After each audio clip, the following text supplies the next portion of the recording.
Halo teman-teman semuanya, selamat datang di channel saya. Terima kasih yang sudah bergabung, sudah subscribe, dan sudah bisa eh, berbagi cerita ya mengenai market juga.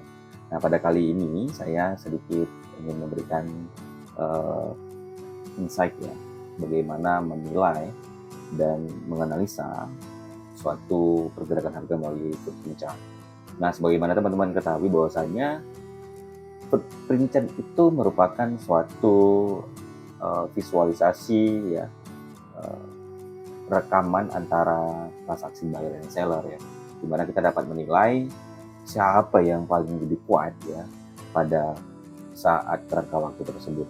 Kemudian pada level uh, harga tertentu, nah, situ bisa tercetak rapi yang tidak dapat disembunyikan. Kita dapat melihat semuanya aktivitas perdagangan pada level harga tertentu, satuannya dalam fix. Nah, teman-teman bisa lihat bersama di sini ada tampilan di layar picture dari NQ ya, NQ kontrak 2026 pada tanggal 1 April 2026. Nah, itu pada pukul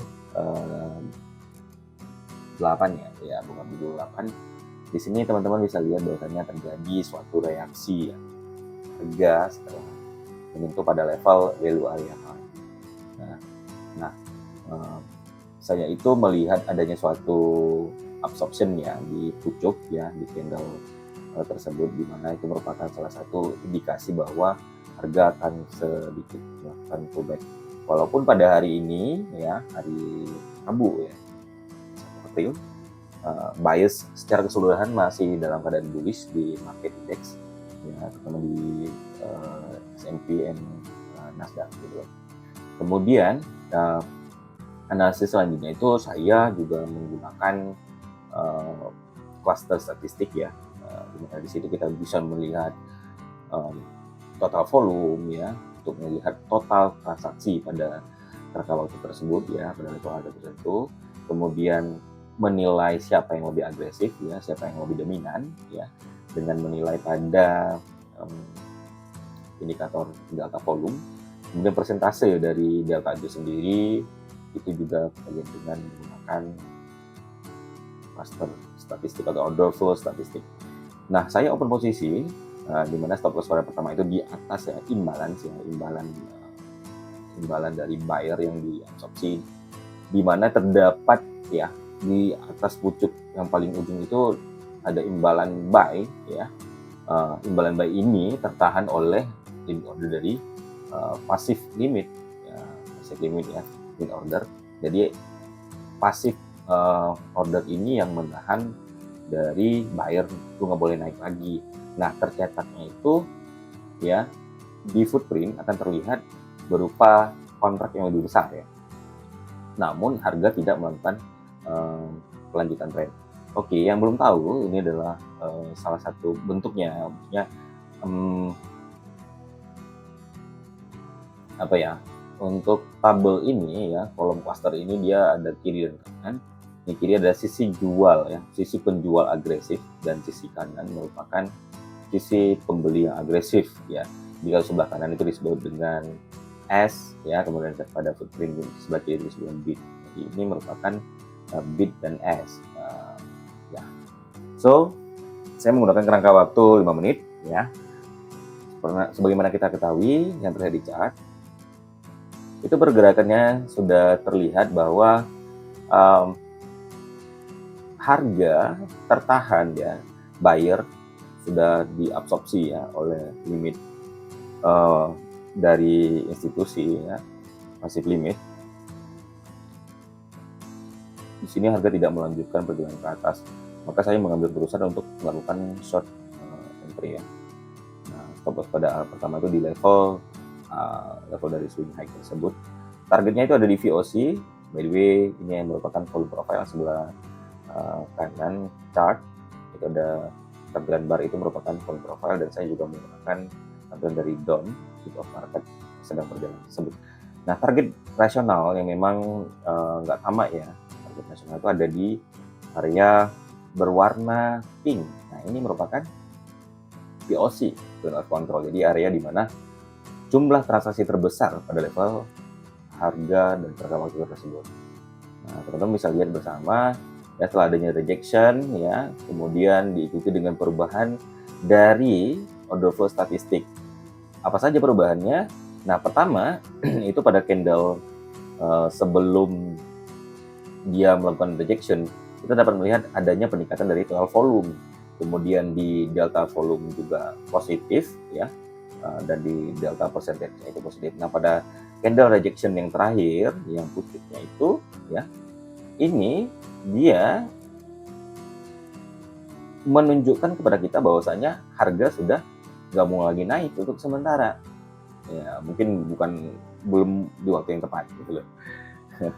So, perubahan pada order flow statistik kita bisa melihat juga ya, dari volumenya kita dapat melihat perubahan ya, atau pengurangan ya. Di sini ada pengurangan ya, dari secara statistik dia itu udah kehabisan nafas ya, exhaustion ya namanya. Dari positif kemudian berubah menjadi negatif terus ya kan. Nah, analisa yang saya gunakan ini juga saya kombinasi dengan pergerakan River 5 yang sering saya gunakan, yang model saya sendiri itu based on elite wave ya, dimana pada setiap pergerakan setelah 5 wave dia itu akan mengalami exhaustion. Nah, di situ kita bisa menilai adanya suatu absorption ya, absorpsi pada level harga tertentu, apakah di wick yang paling ujung atau di tengahnya, memberikan indikasi sinyal kepada kita bahwa harga mau retest. Nah, retest mau sejauh mana?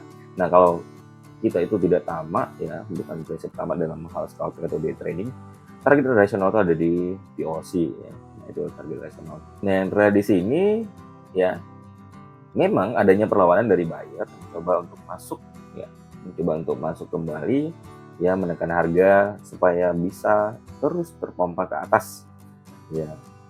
Secara bahasa sederhananya itu dia dikasih turun, tapi dalam hal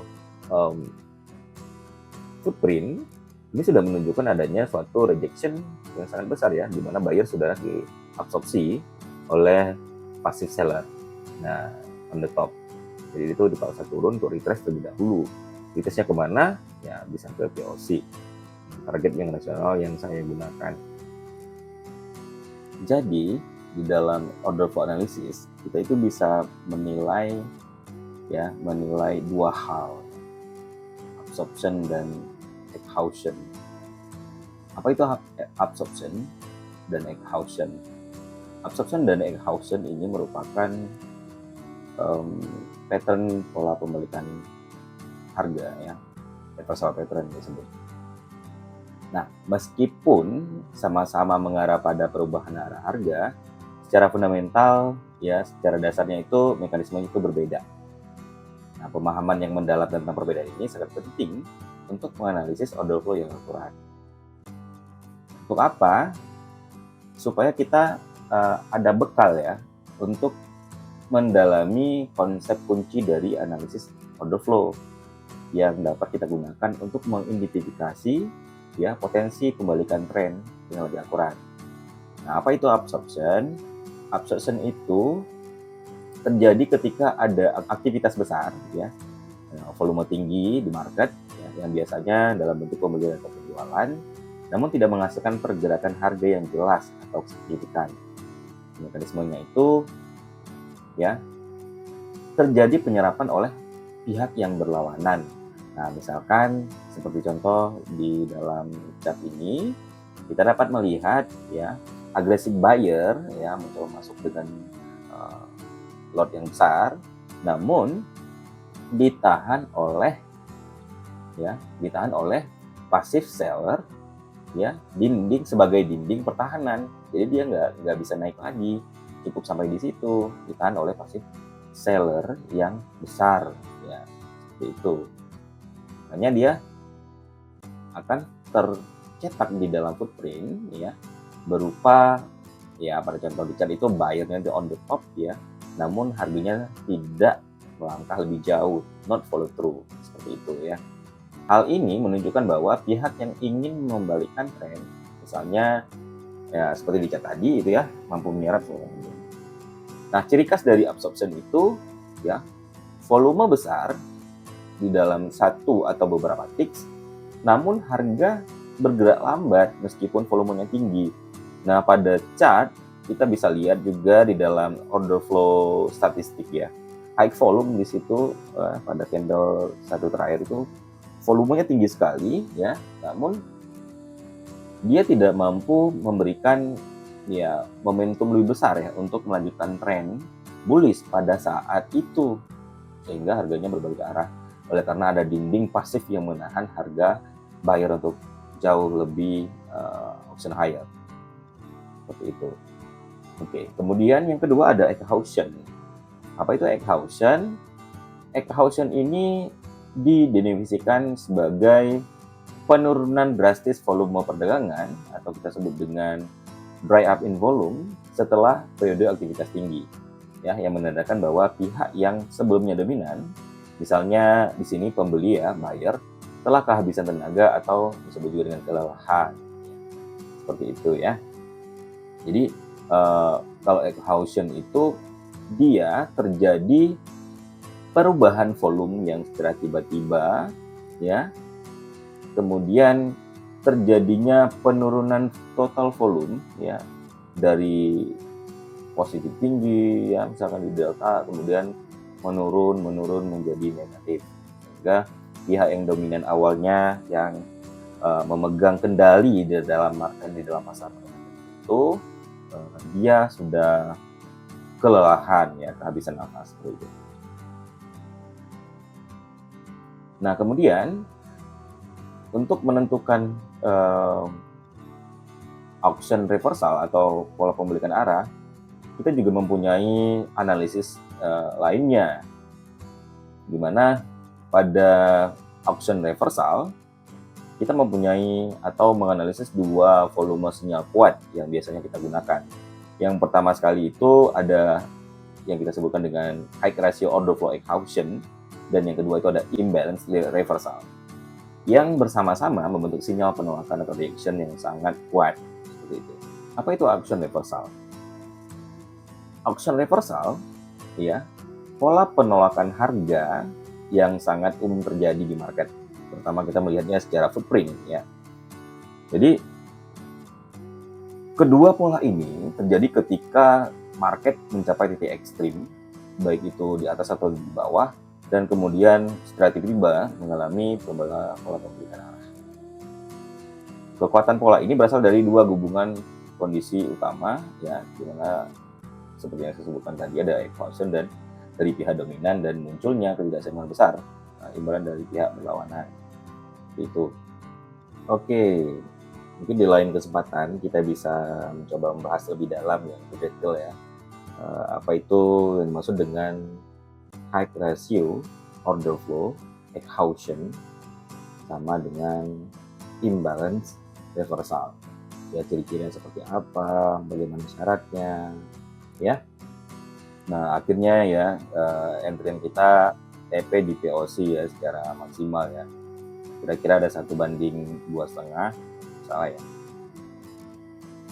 Lebih kurang seperti itu. Nah, selanjutnya ini yang saya katakan tadi bahwasanya pada level tertentu atau pada pergerakan tertentu kita dapat mengantisipasi ya kapan market itu bisa melakukan suatu reversal ya atau retracement seperti itu. Nah, dalam pembukaan tadi saya sebutkan bahwasanya saya juga menganalisis menggunakan 345 model ya, dimana ini based on bullet wave ya. Setiap setelah ayunan kelima ya, wave yang kelima, itu harga akan mencoba untuk melakukan retracement atau reversal. Nah, oleh karena itu saya juga memasukkan ya analisis saya sebagai kunci utama dalam menilai pergerakan akhir suatu puncak dari suatu pergerakan akhir. teman-teman bisa saksikan bersama di sini ya, salah satu contohnya ya, setelah ada lanjut membuat pergerakan yang kelima, dia itu harga diabsorpsi oleh passive seller sehingga memberikan reaksi. Absorpsi di mana? Absorpsi terjadi di value area H. Pada garis yang atas itu ya, itu value area high-nya pada volume profile, daily volume profile. Nah, di mana ini mengindikasikan bahwa secara statistik atau footprint pun menegaskan, memberikan sinyal kepada kita bahwa harga tidak boleh untuk lanjut distribusi dulu ke atas atau option higher. Oke. Nah, pada tahapan ini terlihat bahwasannya kita bisa menilai dengan footprint. Di sana terdapatnya adanya imbalance buy ya, dari sisi buyer, tapi diserap oleh passive seller. Ini dinamakan dengan absorption buyer oleh passive seller, seperti itu. Nah, itu ada di wave 5. Pada wave 3 sebenarnya sudah ada, namun masih belum mampu untuk melakukan retracement atau reversal. Oke, selanjutnya setelah berakhirnya penghantaran harga ke level tersebut, ya, kebetulan ada di value area high sebagai targetnya, maka harga akan mencoba turun sebagai retracement dengan menegaskan secara statistik, menegaskan kepada kita secara footprint berupa catatan historical dari perdagangan ya, pertarungan antara buyer and seller.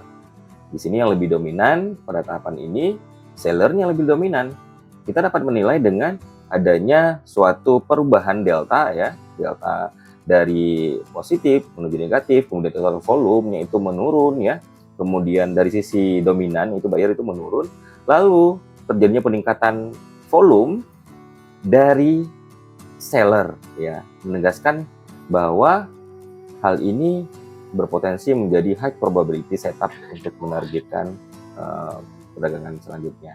Jadi order flow itu hanya sebuah tool ya untuk membuat kita lebih pede dalam menganalisis market, seperti itu. Itu pesan terakhir saya ya. Mungkin hanya itu ya yang dapat saya sampaikan.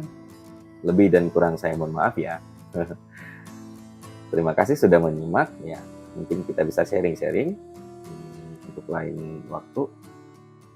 Ucapkan terima kasih. Salam.